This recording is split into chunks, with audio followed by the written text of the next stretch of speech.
Hello guys, आज मैं आप सबको एक नई कहानी बताने जा रही हूँ, बहुत रोचक, जो आप सब सुन के भी हैरान हो जाएंगे। शुरू में तो ये कहानी आप सबको सुनने में थोड़ा अजीब लगेगा, जो ये झूठी कहानी बनाया हुआ है, लेकिन जब पूरी वीडियो देखेंगे आप मेरी वीडियो में जो क्या है नहीं है, सो ये कहानी में क्या छिपी हुई है राज, जो शुरू में नहीं आपको दिखेगा, वो मैं आपको अंत में जरूर पूरी वीडियो देखने के बाद आपको पूरी जानकारी मिल जाएगी। क्यों माँ दुर्गा ने धर्म की राह को छोड़ के और अधर्म की राह को चुना, और क्यों माँ दुर्गा ने श्री राम को साथ छोड़ के और रावण की साथ दी, और अंत में फिर धर्म की साथ माँ दुर्गा ने दी। इसके बारे में मैं कुछ अच्छी जानकारी देने जा रही हूँ इस वीडियो के माध्यम से। तो आप सब सुनिए ये कहानी मेरे और देखिए ये वीडियो जो क्या है इसमें, और क्यों माँ दुर्गा ने अधर्म को साथ दे रहे थे और क्या हुआ, सो मैं आज आप सबको बताने जा रही हूँ। हेलो गाइस,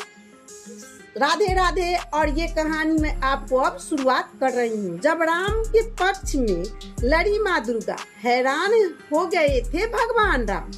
रावण के युद्ध में क्यों साथ दिए माँ दुर्गा, ये मैं आप सबको बता रही हूँ। रामायण के युद्ध में एक ऐसा रहस्यमय और चौंकाने वाला प्रसंग आता है जिसे बहुत कम लोग जानते हैं।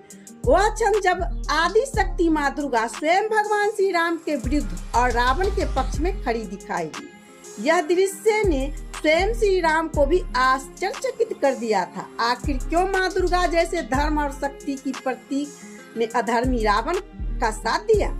जब राम और रावण की सेनाएं आमने सामने आई, तब एक भयंकर युद्ध शुरू हुआ।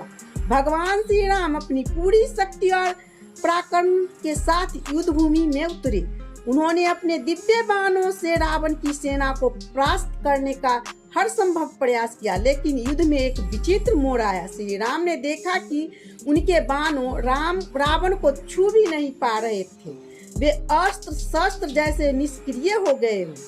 तब भगवान राम ने अपने दिव्य नेत्रों से युद्ध भूमि का अवलोकन किया। वह दृश्य देखकर वे चकित रह गए।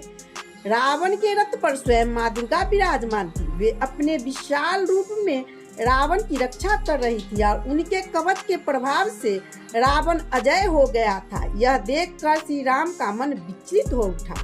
भगवान राम ने तब जामवंत से कहा, मैं तो धर्म के मार्ग पर हूँ, फिर भी मुझे पराजय क्यों मिल रही है। माँ दुर्गा रावण की रक्षा क्यों कर रही है। जामवंत ने उन्हें एक रहस्यमय बात बताया। प्रभु, रावण ने अपने पूर्व जन्म में और इस जन्म में भी घोर तपस्या कर माँ दुर्गा को प्रसन्न किया है।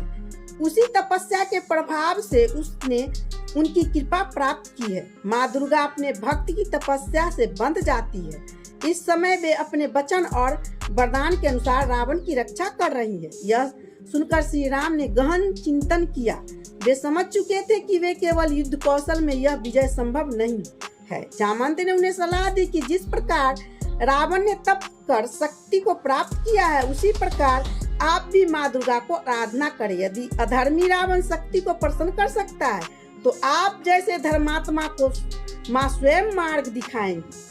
यही से आरंभ हुआ शक्ति की पूजा, एक ऐतिहासिक और आध्यात्मिक प्रसंग। श्री राम ने युद्ध से अलग जाकर माँ दुर्गा की आराधना प्रारंभ की। उन्होंने दुर्गा सप्तमी के मंत्रों से देवी का आवाहन किया और शुद्ध हृदय से उन्हें प्रसन्न करने का यज्ञ किया।